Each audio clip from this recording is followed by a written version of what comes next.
In Dallas, Texas, 3 shots were fired at President Kennedy's motorcade. That's what we were told.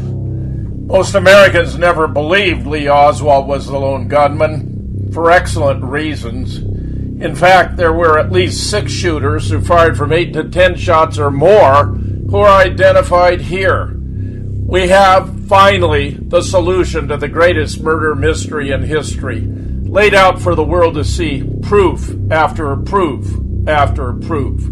Photos were faked, the body was changed, x-rays were altered, the home movies were fixed.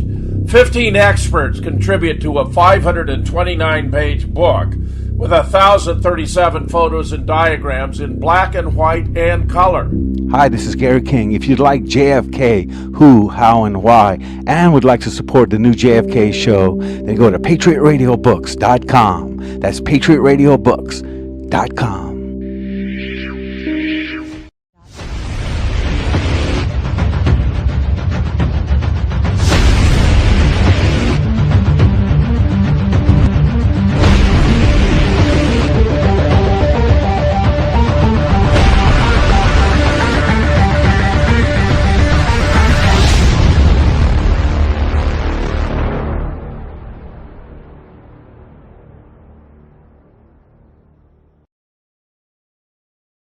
All right, welcome to the new JFK show number 181. So I'm wondering if we should be calling it the new JFK show anymore after, what, 100? When it got to be about 78, I was wondering that. Yeah. That's fine, I like it. Anyway, when you search, it's going to come up, so we have to keep it because of that. After all, we're revealing the new information about JFK. That's a fact, no doubt about it. And our main star doesn't look like he's to be with us tonight, Larry Rivera, but we do have Don Fox and we do have Dr. Fetzer. All right, so what the show's about tonight, guys, is something that has been perplexing to me for quite some time.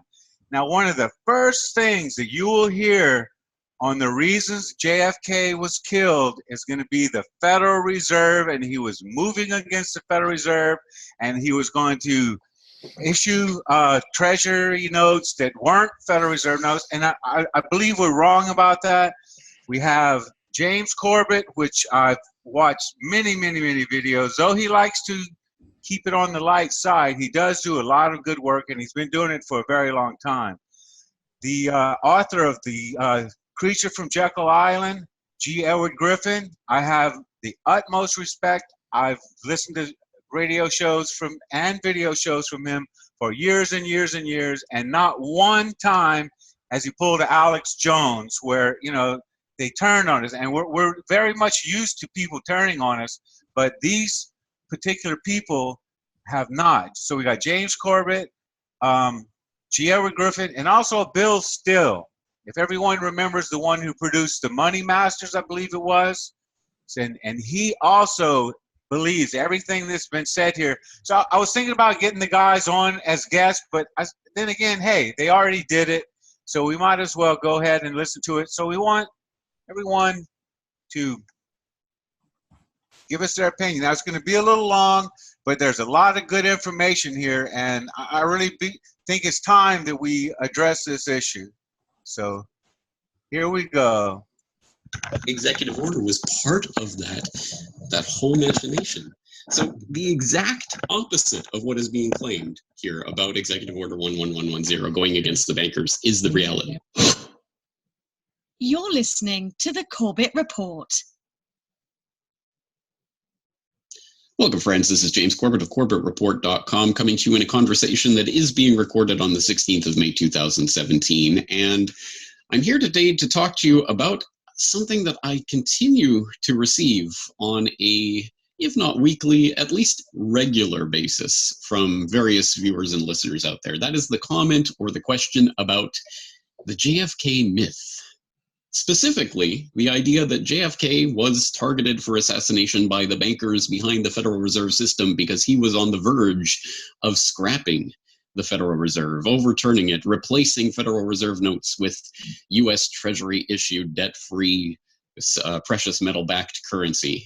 It is a very persistent rumor and something that has signally failed to die, despite the fact that I have addressed it before on the podcast and attempted to wrestle this one down to the ground, but people continue to email me about it from time to time. So let's put it to rest once and for all. And in order to do that, we're going to bring on to the program someone who knows a thing or two about the Federal Reserve System, namely the man who wrote the book on it, the book, the one that everyone knows and reads and cites when it comes to the Federal Reserve, a book that was extremely influential for me in my creation of my Federal Reserve documentary, and a man who himself was one of the sources that was highly featured in that Century of Enslavement documentary.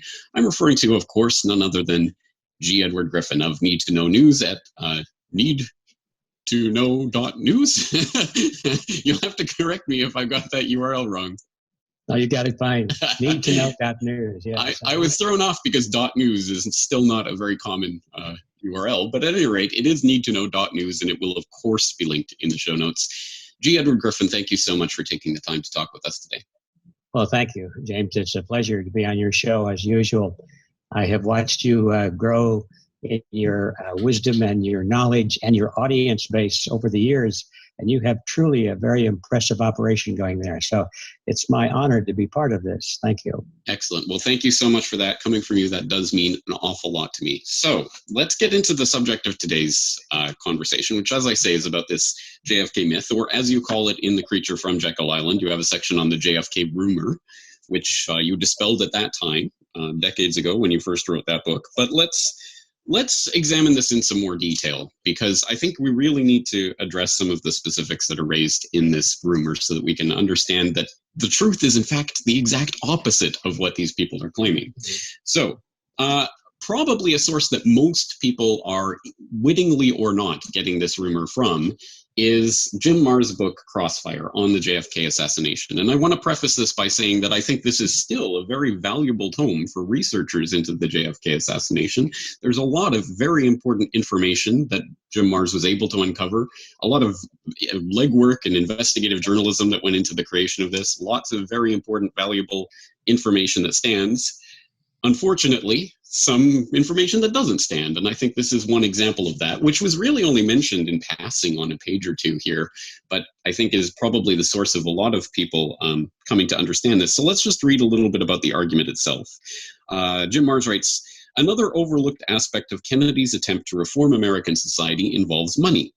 Kennedy apparently reasoned that by returning to the Constitution, which states that only Congress shall coin and regulate money, the soaring national debt could be reduced by not paying interest to the makers of the Federal Reserve System, who print paper money, then loan it to the government at interest. He moved in this area on June 4th, 1963 by signing Executive Order 11110, which called for the issuance of $4,292,893,815 in United States notes through the U.S. Treasury rather than the traditional Federal Reserve System.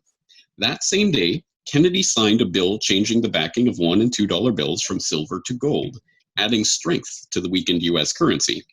Kennedy's controller of the currency, James J. Saxon, had been at odds with the powerful Federal Reserve Board for some time, encouraging broader investment and lending powers for banks that were not part of the Federal Reserve System. Saxon also had decided that non-reserve banks could underwrite state and local general obligation bonds, again weakening the dominant Federal Reserve banks. A number of Kennedy bills were indeed issued. The author has a $5 bill in his possession with the heading United States Notes, but were quickly withdrawn after Kennedy's death. According to information from the Library of the Controller of the Currency, Executive Order 11110 remains in effect today, which would have been 1988 as Marrs was writing this. Although successive administrations, beginning with that of President Lyndon Johnson, apparently have simply ignored it and instead returned to the practice of paying interest on Federal Reserve notes. Today, we continue to use Federal Reserve notes, and the deficit is at an all-time high. All right, so that's just a sampling from Crossfire, where a lot of this rumor originates.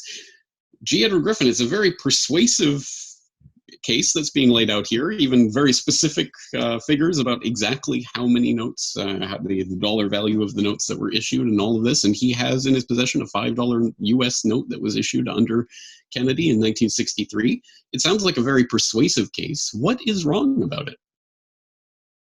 Well, yes, you're quite right. It sounds very persuasive, and we know that the banking cartel is certainly not what we would call the white hats out there. So there's a tendency for us cynics, if not skeptics, to say, yeah, they probably did that, because it's the kind of thing would not surprise us. But as it turns out, very few of those facts can be confirmed, because when I was doing the research for my book, naturally that was one of the issues that I wanted to touch upon. And frankly, the way I came across the information was presented in such a way that I was assuming that it was correct. And but with everything, I try to run it down and just make sure that it is. And especially if something is controversial, I think those of us who are going upstream, we have the handicap of having to prove everything we say. And now, if we were saying what everybody believed to be true, even though it was false, we wouldn't have to prove anything because everybody knows it's true. So you don't have to document or footnote everything, but we have the handicap of being upstreamers. So if we don't document everything we say and go to original sources, we can be dismissed quite easily. So that was a kind of a discipline I've had to accept from the very beginning when I started down this path. And I'm glad it was that way, because it allowed me to discover things like this that weren't quite true. And it made me realize that we're all very, very vulnerable to accepting things on the basis of our belief systems. And so that's just a prefatory comment to the fact that when I started to look into this matter, James, I found out that most of the issues that you described there were semi-truths. They contained some elements of truth in them, but the hardcore basement floor of truth was not there. So, for example, what am I talking about? It is true that the executive order 11110 was signed by President Kennedy, but all the narratives that have been given on this say something to the effect that this executive order ordered the Treasury Department to issue these notes. And the fact of the matter is it didn't do anything of the kind. I ran down the executive order, got a copy of it. Anybody could do this, can do it today on the internet. It doesn't do anything of the kind. All it does is amend a previous executive order that's been longstanding, and it authorizes, doesn't order, it authorizes the Treasury Secretary to do a job that the president used to do. That's all it does. It's a very simple thing. Up until that executive order, only the president of the United States could demand or issue he had the authority to issue these Treasury notes. And so what President Kennedy was doing was actually giving up authority to issue these notes and giving it to the Treasury Secretary as more of a housekeeping operation. It had to be done anyway, and there was too much coming across the president's desk. Why not just authorize the Secretary of the Treasury to do so? He was not ordered to do so. He was authorized to do so in case the need should ever arise. Well, it did arise a little bit later on, as everyone knows, because some of those notes were produced and wound up in circulation, but they were not in large quantities. They were meant to replace worn-out notes that had been ruined or disappeared from circulation. The monetary laws require that a certain level of these notes be kept in circulation, and so when the number is detected to be insufficient, then the law requires the issuance of new ones to replace them. And that's been going on for a long, long time. Nothing new in any of that. And this executive order simply authorized the Secretary of the Treasury to do it instead of the president. Well, as it turns out, the Secretary of the Treasury at that time, as I remember, was Dillon Reed, was a part of the banking fraternity. So here was President Kennedy giving the power to issue these notes to the banking fraternity. Really, it was actually giving the banks more power than they had in the beginning. Douglas Dillon. And this is the fact that nobody ever digs into. And well, it goes on and on. There's a lot of things that happened in that thing. I don't want to bore your listeners with the details, but everywhere I looked, I found out that the details of what actually happened was just the reverse, as you say. It actually gave the power, more power to the banks to control this monetary system than they had before. the narrative usually is that that power is still in existence today. Well, it's not. And it's easy to find out that that executive order, or at least the one behind it, which is the foundation, was actually rescinded by President Reagan. It's no longer on the books, contrary to what you just read. And you can just go on, and everything sort of disappears as you pursue it. You find out that it is, in fact, a myth. And then you take a look at President Kennedy's record, too. It's certainly an illogical myth, because regardless of what we may think about President Kennedy, and he certainly did a lot of wonderful things, and he's certainly given some good speeches, we understand that, talking about exposing conspiracies and so forth. But the fact of the matter is the man was a graduate of the London School of Economics, which is, everyone who studied these things know that's the bedrock of international socialism. That is where the Fabian socialists got their foothold. And everybody that goes through that educational mill comes out the other side as a globalist, an internationalist, a friend of international banking, and Kennedy was also. I mean, I'm sorry to say it, folks, but Mr. Kennedy was a globalist. And if you look at his voting record and his stance in international affairs, he was really a friend of the international community more than what we would call the hardcore America First type of person. And so the idea that he would be turning against the banks is just illogical. And in fact, that is not what happened. Now, part of this mystique is the statement we run across a lot about a speech that President Kennedy is said to have made at Columbia University. This, I think, was about 10 days before his assassination. And the quotation is, as I recall, that President Kennedy said, I must warn the American people that the presidency of the United States has been used to great harm, and I must warn the American people about what is really going on. And then 10 days later, he was assassinated. Well, it's a cryptic message. We don't really know what that means, but it sounds like he's going to spill the beans on something very big. And possibly that's the reason they had to kill him. Well, I thought that was an interesting statement, and I wanted to know more about it. So I contacted the Columbia University, and I asked if I could have a transcript of the whole speech. Well, I found out. They called me back a few days later, said, well, President Kennedy did not speak at Columbia University on that date, nor did he ever speak at the Columbia University on any other date. Well, isn't that interesting? Well, possibly they got the university wrong. Maybe he spoke at some other university. So I contacted the White House and I said, is there a record of President Kennedy's activities on this date? And they said, well, we'll get back in touch with you. And they dug into the archives and sent me a copy of his calendar and all of that. And on that particular day, he was in the White House, had some appointments with ambassadors. And everywhere you look, you find that the story that was so intriguing and so fascinating, we thought, aha, this really proves what we know is true. It just doesn't hold up. Now, that does not mean that Kennedy was onto something and was not onto something. It does not mean that he never said that. All it means is that the way the story was presented to us cannot be documented. And I think we have to be very careful before we start repeating these things to make sure that what we're talking about can be supported and backed up. Otherwise, we discredit ourselves, and everything we know about the evils of the Federal Reserve System goes up in smoke because you guys make things up as you go. That's exactly right. I mean, it's a part of intellectual integrity that if we are not careful and if we follow the rabbit down the wrong rabbit hole for spurious reasons, then we risk putting the entire endeavor in jeopardy because we're not careful about the information that we're taking on board.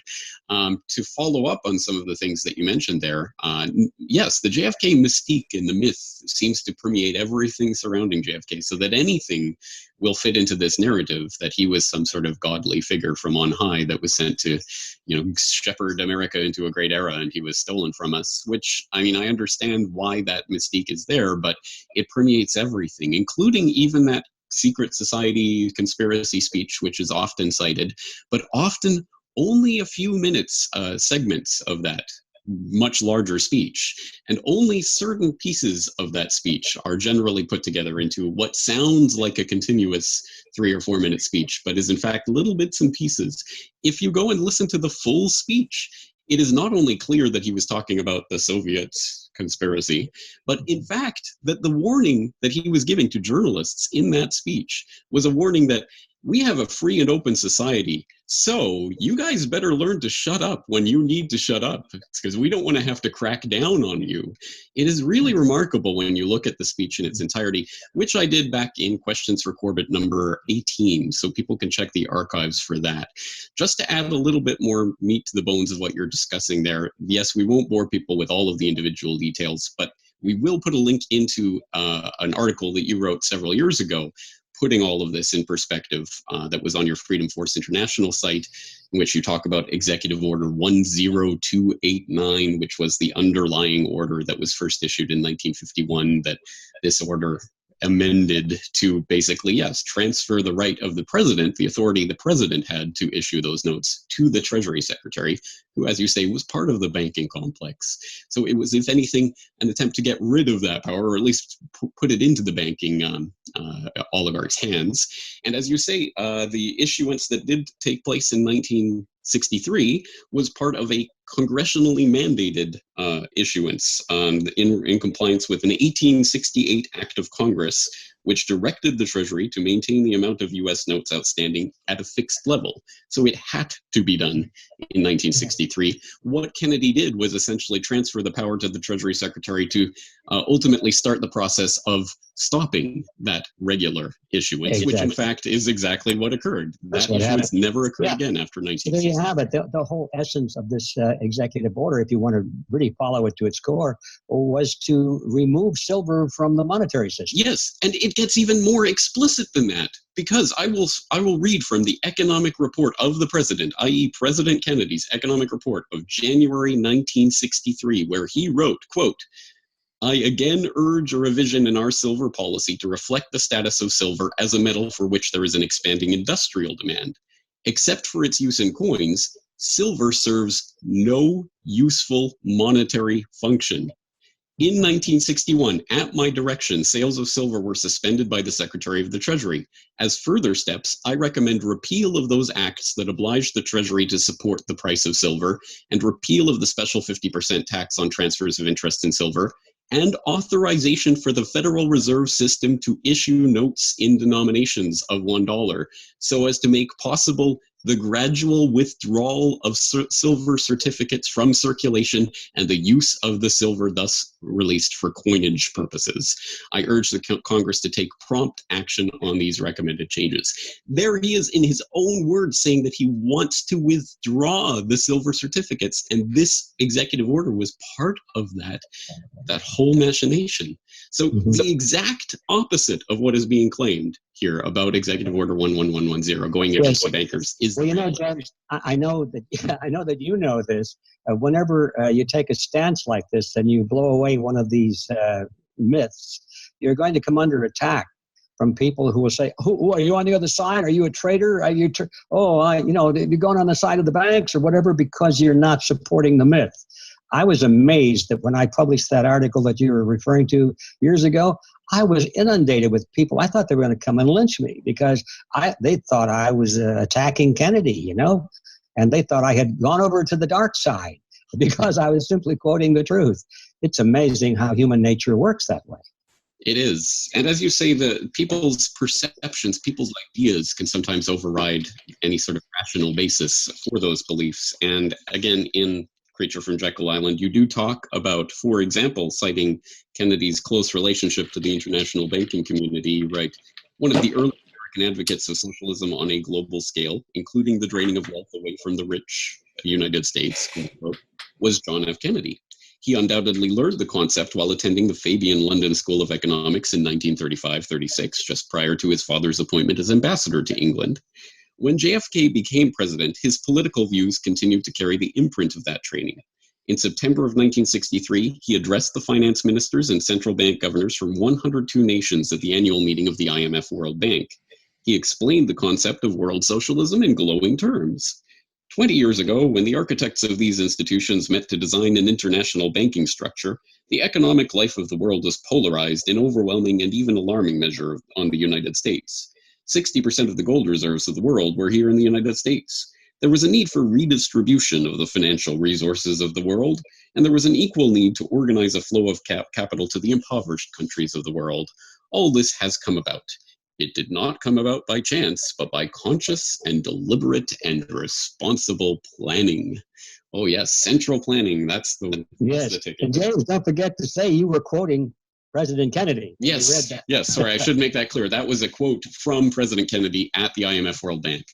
So again, the idea that he was against the bankers is exactly opposed to what we know is documentable and on the record, and we will of course include links to everything that we've just talked about here. But I think this raises a larger epistemological point, if you'll excuse my philosophizing, which is the idea that sometimes an argument can be persuasive precisely because we do not know what we do not know about a topic. For example, again, if you're just listening to someone characterizing Executive Order 11110 and putting the JFK assassination into that context, again, as you say, it makes sense. People, I'm sure, who are listening to this conversation might be even inclined to believe such an argument even before hearing the details, because it fits in with the worldview. Yeah, okay, the bankers were probably behind it. And what do you think this tells us about the way people operate and the types of pitfalls that we often fall into when we are confronting subjects which we don't know everything about? Well, I think what it really tells us is that we have to be very, very cautious and very suspicious of our own belief systems.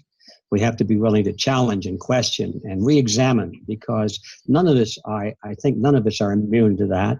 But the more we are aware of that possibility, and the more we get caught a couple of times along the way, and remember how embarrassing and humiliating it is to realize that, oh my gosh, I was really on the wrong side of that one. And the more we have to eat crow, and the more we realize that, okay, we made a mistake, I'm not going to make that mistake again, why, you come to sort of a humility point. And so I don't mean to come across as being critical or being condemning other people for falling into the trap, because we've all done that, and we're probably going to continue to do that. So what it tells me is that we are human.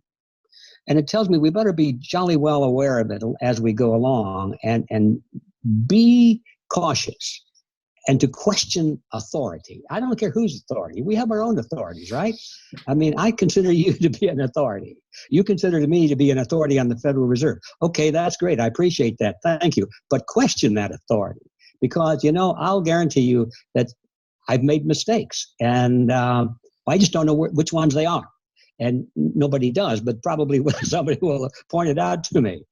I remember when I wrote the book, The Creature from Jekyll Island, I put in the very front part, the introduction, that this is a huge journey, and nobody can walk such a long path without stumbling a couple of times. And so I ask people to please be kind, but to be very careful to tell me if they find something in this book that's wrong.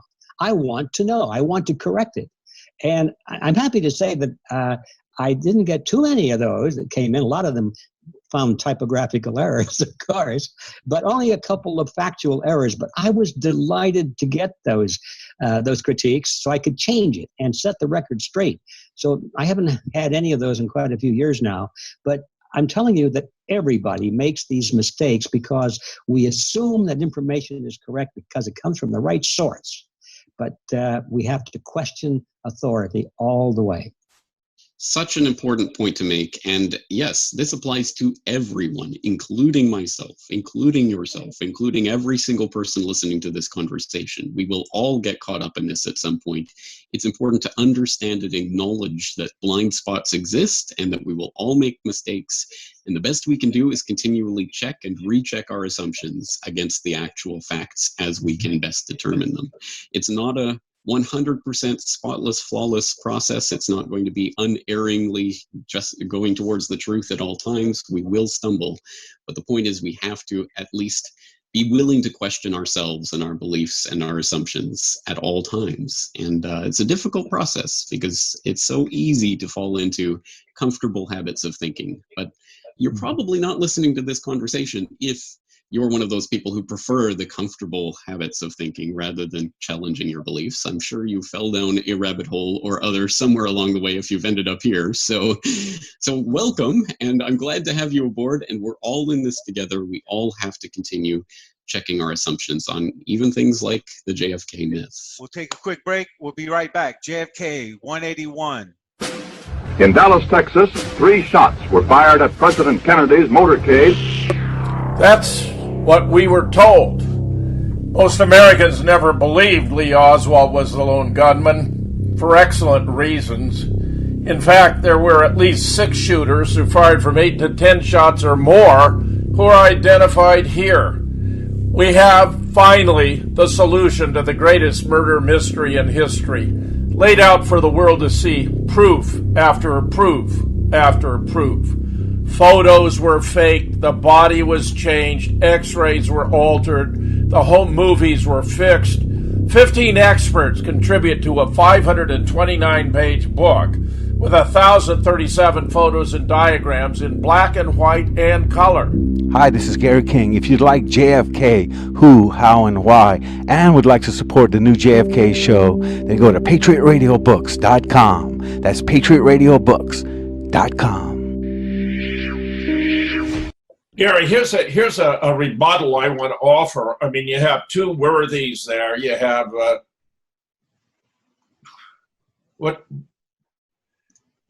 can you get rid of the margin at the top? That's just a matter of aesthetics. So I need to hit full screen. Try it. Yep. There we go. Okay, good. You had 2 worthies there. You had James Corbett, smart guy. You had G. Edward Griffith, heavyweight, talking about an issue where it would appear they're giving a definitive refutation of the claim that JFK issued debt-free United States notes. So I have searched about this after it came up before. I found there was an article about it in Wikipedia. The next time I went back, it was gone. I know Wikipedia isn't op. They gutted my entry in Wikipedia after I participated in a conference about academic freedom. Are there limits to inquiry? JFK 9/11 and the Holocaust as examples, because I'd spoken about the Holocaust. I sought, therefore, and found this excellent article by Michael Snyder. Debt-free United States notes were once issued under JFK, and the U.S. government still has the power to issue debt-free money. Now, before we look at the article, and I want to go through it in detail, it won't take as much time as what we've heard from Corbett and Griffin, but I believe it will turn out to be even more illuminating. Let me just ask the following question. If JFK was not doing something rather startling and unconventional, as they maintain, why would he issue United States notes in the first place? Why not continue with Federal Reserve notes? In other words, I'm saying there's something seriously flawed about the argument they've made, because it's not addressing the most blatant, obvious aspects of the entire situation, to wit, that there was a discontinuity in the publication of Federal Reserve notes by the issuance of United States notes, further signified by replacing the green embossed imprint with the red embossed imprint we see here. And notice, even during the course of their discussion, they showed a United States note. Now, why should there be such a thing as a United States note if it's really just, as they imply, a Federal Reserve note in disguise? Frankly, I think their position is on its face absurd.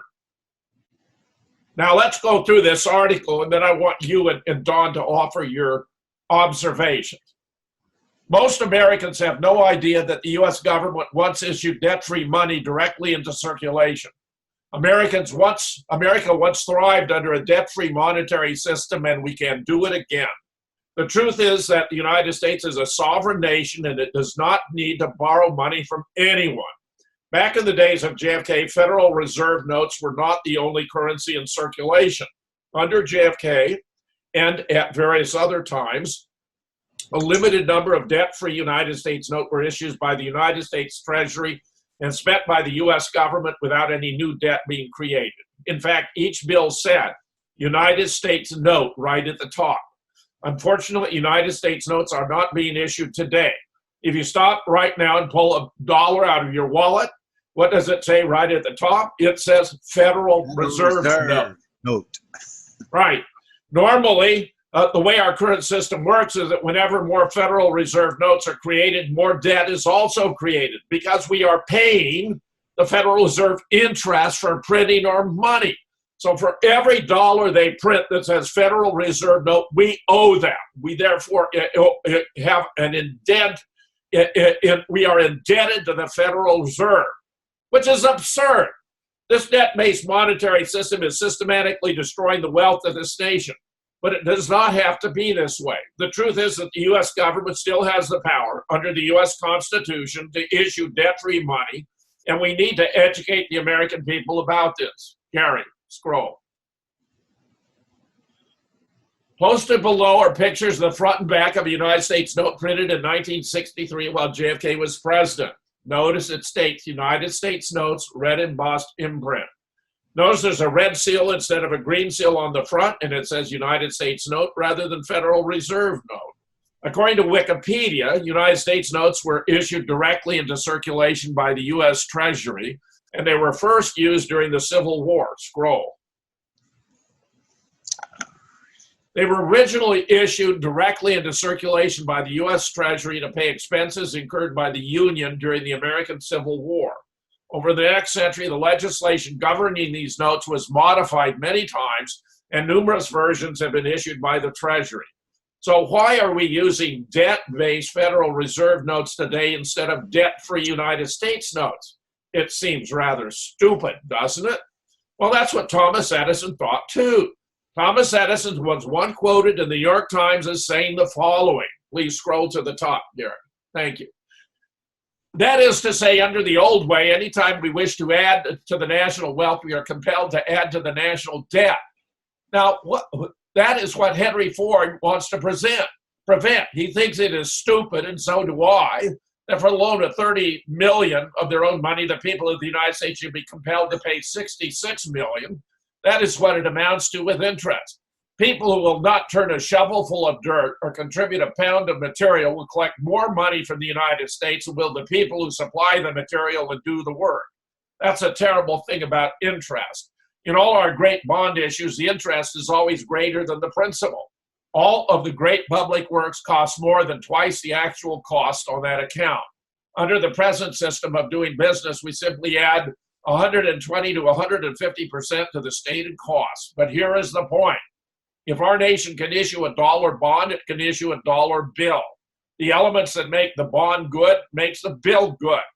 Our current debt-based monetary system was devised by greedy bankers who wanted to make huge profits by creating money out of thin air and lending it to the U.S. government at interest. Sadly, the vast majority of the American people have no idea how money is actually created in this nation. In a previous article about money and debt, I explained how more government debt is created whenever the U.S. government puts more money into circulation. When the government wants more money, the U.S. government swaps U.S. Treasury bonds for Federal Reserve notes, thus creating more government debt. Usually the money isn't even printed up. Most of the time it's just electronically credited to the government. The Federal Reserve creates these Federal Reserve notes out of thin air. These Federal Reserve notes are backed by nothing and have no intrinsic value of their own.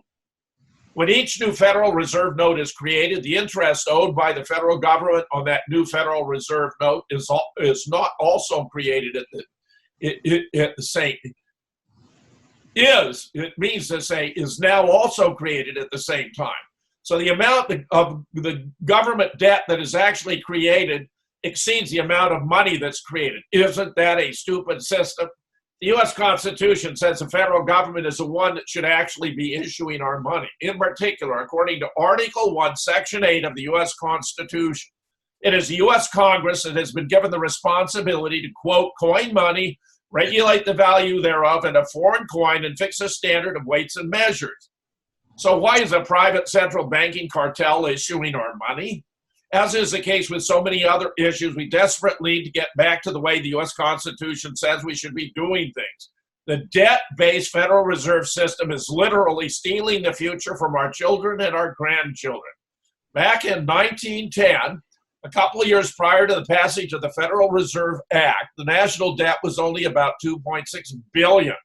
A little over 100 years later, our national debt is now more than 5,000 times larger. So why don't we just admit that this system simply does not work? Our current debt-based monetary system also requires very high personal income taxes to pay for it.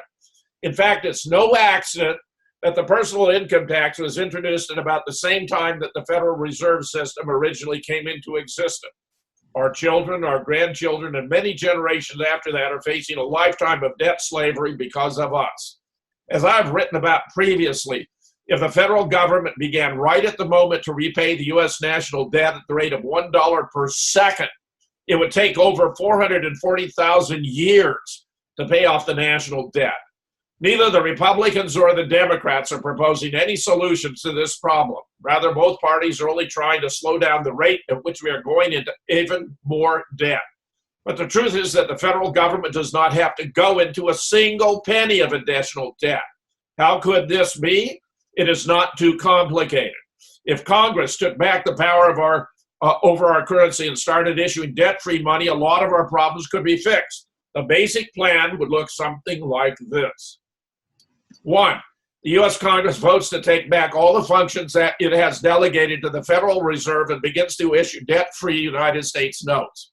These United States notes would have the exact same value as existing Federal Reserve notes, and over time, all existing Federal Reserve notes would be taken out of circulation. 2, the U.S. Congress nationalizes all debt held by the Federal Reserve. That would instantly reduce the national debt by $1.6 trillion. Today, it's much more. In fact, there are a few members of Congress that have already proposed this. 3, a constitutional amendment is passed limiting future U.S. government deficits to a reasonable percentage of GDP. Any future deficits would not be funded by borrowing. Rather, future deficits would be funded by newly created United States notes. Therefore, the federal government would never again accumulate another penny of debt. And it would be important to inject new money into the economy from time to time. When existing money is destroyed or when the population grows, it's important to inject a certain amount of new money into the system in order to avoid deflation. 4, the existing national debt would be very slowly paid off with newly created United States notes. The U.S. government spent over $454 billion on interest on the national debt during fiscal year 2011, and over time this expense would go to zero. If the national debt is paid off slowly enough, it would not create so much inflation. I believe that it could be paid off gradually over 50 years without shocking the economy too much. There are some who would object to any measure that would cause a small amount of inflation. But my contention is that we have created a $15 trillion debt mess for future generations, and it would be absolutely criminal to pass that legacy on to them. Go further, Gary. Yeah. We created this mess, and it's our responsibility to clean it up. While there's certainly a danger that we would have a limited amount of inflation under debt-free monetary systems such as the one described above, the reality is that we are absolutely guaranteed inflation under the Federal Reserve System we have now. Most Americans believe that inflation is a fact of life. But the sad truth is that the United States has only had a major ongoing problem with inflation since the Federal Reserve was created back in 1913. If you do not believe this, just check out this chart. Sadly, the U.S. dollar has lost well over 95% of its value since the Federal Reserve was created. So yes, there would be a need for strict monetary discipline under a debt-free monetary system, but it would be hard to do worse than the Federal Reserve has already been doing. And Congress could always slow down inflation using other methods. For example, raising the reserve requirements for banks, which should be done anyway, would help keep inflation in check. If the above proposals were adopted, the end result would be something that we could all live with. The Federal Reserve System would be abolished, the national debt burden on future generations would be wiped out, The economy would not have to go through a devastating economic collapse that could last a decade or longer, and we could eventually make a fairly smooth transition to hard money if we wanted to after the national debt is gone. Is there any other proposal out there that does all these things? There are many out there who would dispute some of the points above, and debate is good. By engaging in debate, we can hopefully help educate the American people about the nature of money. The key is to get rid of our current debt-based Federal Reserve notes and replace them with debt-free United States notes. The American people need to understand that it is a lie that the U.S. government must borrow money from somebody else. When the U.S. government borrows money, it slowly transfers wealth from the American people to those who lent it. At this point, we have created a financial nightmare for future generations that is unlike anything the world has ever seen before. We owe it to future generations to eliminate the debt problem without destroying the United States economy. Adopting debt-free money would allow us to do that. But sadly, neither political party is even talking about debt-free money. In fact, most of the politicians in both political parties probably do not even know what debt-free money is. So we need to get the American people educated about these things, because if we stay on the course that we're currently on, an economic collapse is inevitable. Now, just undo the screen share, Gary, so we can talk directly. What we had in the Executive Order 11110 was an authorization to the Department of the Treasury to issue debt-free United States notes. That was a necessary condition for the Treasury to issue United States notes. The Treasury did issue United States notes. Jim Mars had it right, down to the dollar volume that the Department of Treasury was instructed to issue.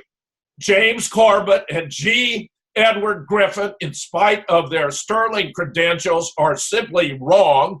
And I reiterate that to me, it's absolutely stunning. They can't even explain away the most obvious aspect of the situation, namely the existence of United States notes with a red embossed imprint that were debt-free, because there would be no reason in the world for them to even exist if JFK were simply continuing the policies of the past, as the two of them insist.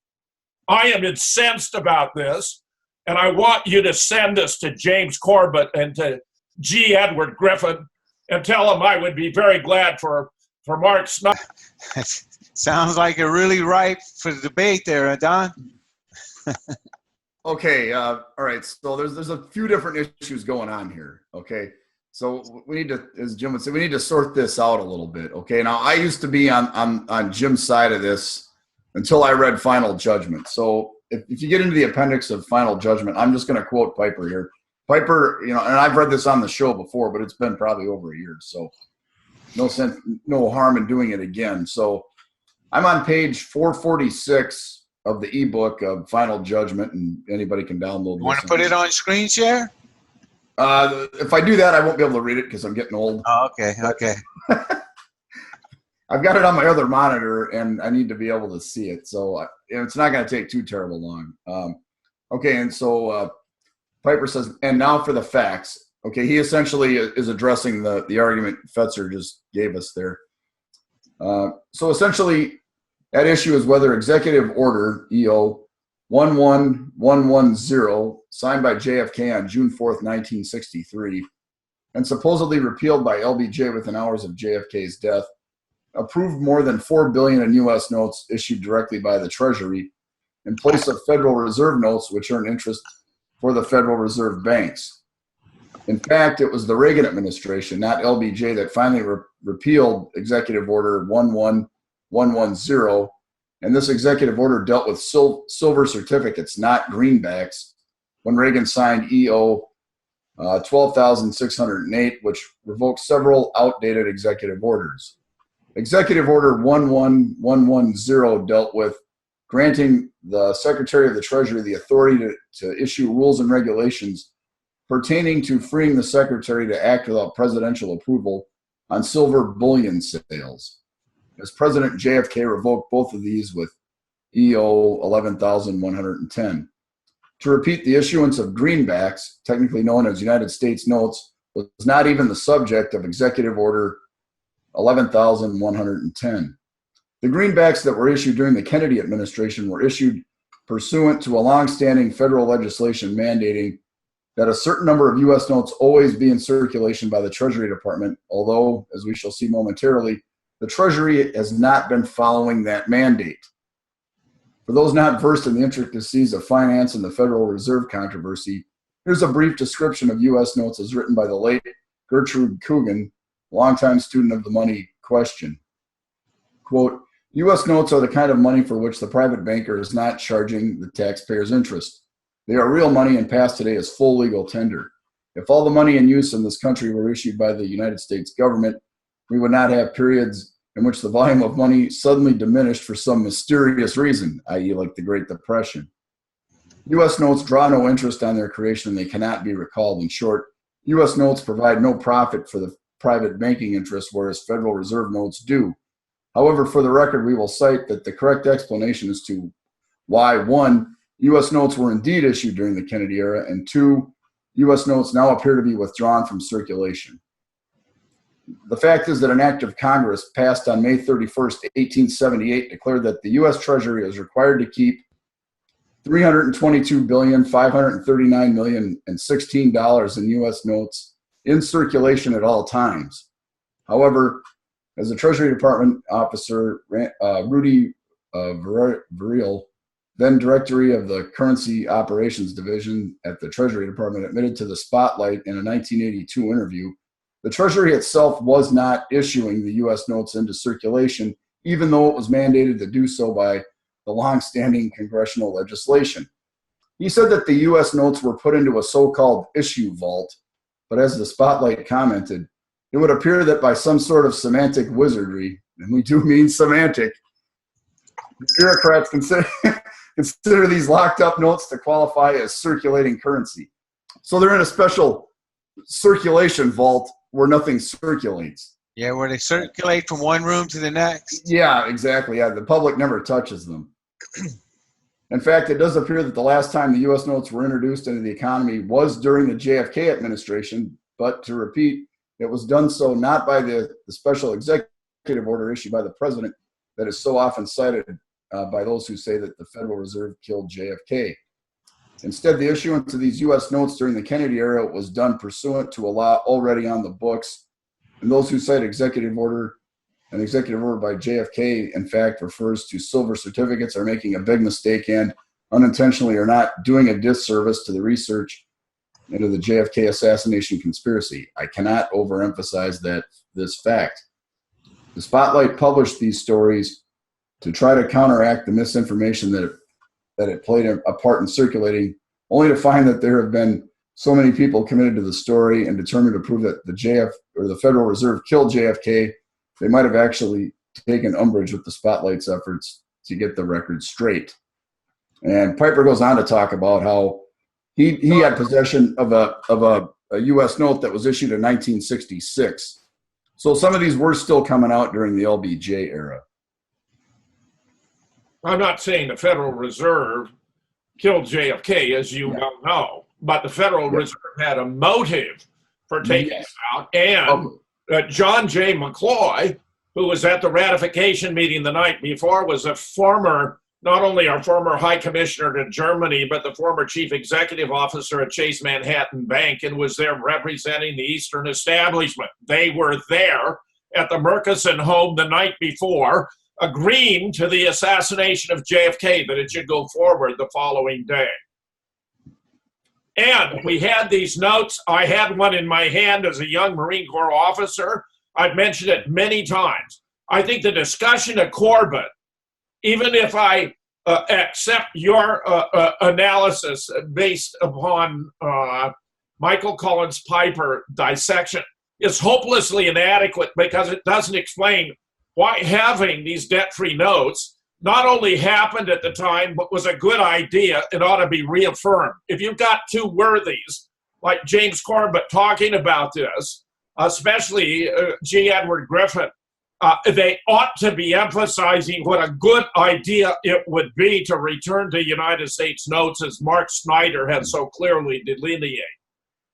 Correct. Okay, now let's move on to the second part of the thing here. Okay, So they said Kennedy was a globalist. Okay, now that's just straight up bullshit. Okay, and I would be happy to debate either Corbett or G. Edward Griffin on this point. Okay, now what do they mean by globalist? Okay, let's first things first. Yeah, and just to add to this idea that he went to London School of Economics and it was imprinted on him like a duck, I mean, this is stupid in the extreme. He was an intelligent man who was constantly sifting and winnowing ideas. And the fact that he went to the London School of Economics did not turn him into a Fabian socialist. I mean, that's just so moronic. I can't believe they'd make that claim. Okay, well, who are the bankers? Okay, Corbett and G. Edward Griffin never really tell you who the bankers are. Well, I'm going to tell you who the bankers are. Okay, who owns the Federal Reserve? Okay, that's a key question. You know that? Yes. Okay, now I'm on Dean Henderson's excellent blog from a story he did back in 2016. Or might have even done before that. I'm not sure. But here it is. It's the Federal Reserve Cartel Part 1, the 8 families. And he talks about here.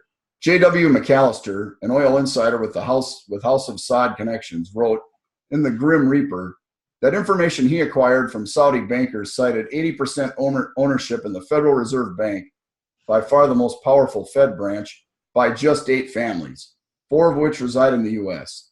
They are the Goldman Sachs, Rockefellers, Lehmans and Kuhn Loebs of New York, the Rothschilds of Paris and London, Warburgs of Hamburg, the Lazards of Paris, and Israel Moses Seifs of Rome. Ring the bell. Ringing the bell the whole time. Yeah. Okay.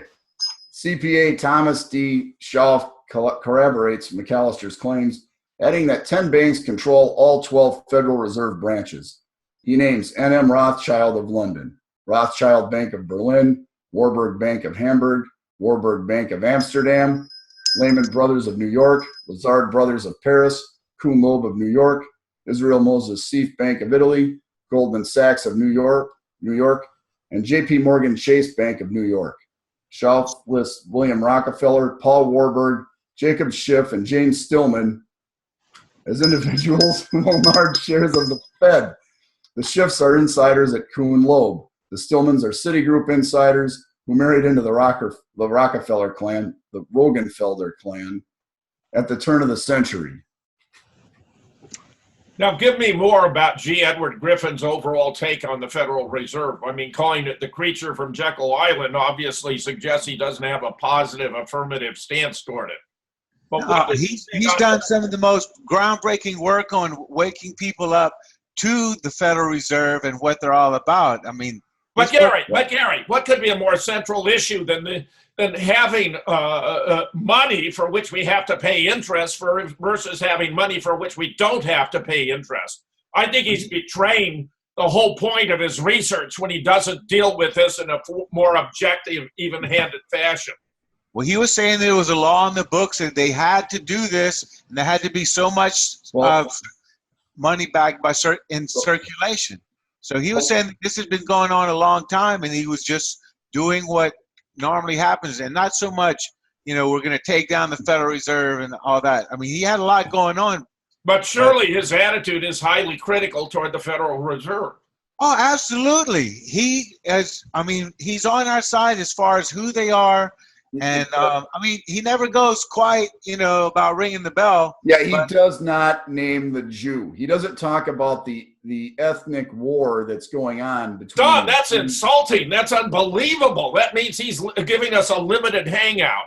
Correct. And the fact that in this discussion he didn't talk about the importance of having debt-free money, that the importance of the government going to United States notes and abandoning Federal Reserve notes on an occasion like this when he's discussing it with a big audience show like James Corbett, to me, that undermines his credibility almost 100%. He ought to be making the key point about the money. That's what it all hinges on. If you had United States notes that are not interest-bearing versus Federal Reserve notes, which are the Federal Reserve, would crumble and disappear. Yeah. I mean, have you ever read the book, Creature from Jekyll? I haven't read the book. I think it's important because he completely unloads on the Federal Reserve, and basically what most people know about the Federal Reserve is from this. Gary, what could be more central about the Federal Reserve than the fact that they issue interest-bearing money and increase the debt of the United States when it's not necessary to do so. The government has the entitlement to print its own money that's not interest-bearing. That's the whole issue. That is Correct. the whole issue. Yes. Well, and if people really want to dig into the Federal Reserve, I would steer them more towards Dean Henderson, who cites Eustace Mullins. Eustace Mullins did I think the best work on the Fed. Look up what more is essential to understand than what Mark Snyder just laid out about the difference between interest and non-interest bearing money? That's Correct. a key issue. That is a key issue. That's a hard. Eustace Mullins is a great, social justice and all that. I've heard his name cited with praise many times. But what could he add to what Mark Snyder already explained in that article we just discussed? And why didn't G. Edward Griffith lay that out? And why didn't James Corbett make the same point? Well, looks like it's ripe for debate for me. So we got Bill Still, G. Edward Griffin, and James Corbett. I guess we can contact them and see if they'd like to debate the issue. Send them this. Well, send them this show, Gary. You send them this show and tell them why I'm incensed about this. I think G. Edward Griffin has talked about the evils of usury before. I haven't listened to his stuff in a couple of years. Oh, yeah, I mean everyone needs to be familiar with his book. He even talks about the report from Iron Mountain. That's a very important thing that we've never covered. Well, let's see if we can get him on here to talk about this, Gary. We're out of time, my friend. Looks like it to me. All right, Don, last words. If you don't name the Jew, you haven't done anything. I mean, we're paying all this interest. The interest isn't just going into some, random parties. There's a group that does a lot of tight ethnic networking, and they're bilking us out of trillions and trillions of dollars, and they're causing all these wars. And this is why we're all dying in the Middle East. I want you to send this to Griffin, to Corbett, and to Bill Still, whom I actually admire too. So send it to all three of them, Gary. Tell them we want them to come on our show. That's what we'll do. This has been the new JFK show, number 181. We'll see you next week. In Dallas, Texas, 3 shots were fired at President Kennedy's motorcade. That's what we were told. Most Americans never believed Lee Oswald was the lone gunman, for excellent reasons. In fact, there were at least 6 shooters who fired from 8 to 10 shots or more who are identified here. We have, finally, the solution to the greatest murder mystery in history, laid out for the world to see, proof after proof after proof. Photos were faked, the body was changed, x-rays were altered, the home movies were fixed. 15 experts contribute to a 529-page book with 1,037 photos and diagrams in black and white and color. Hi, this is Gary King. If you'd like JFK, who, how, and why, and would like to support the new JFK show, then go to patriotradiobooks.com. That's patriotradiobooks.com.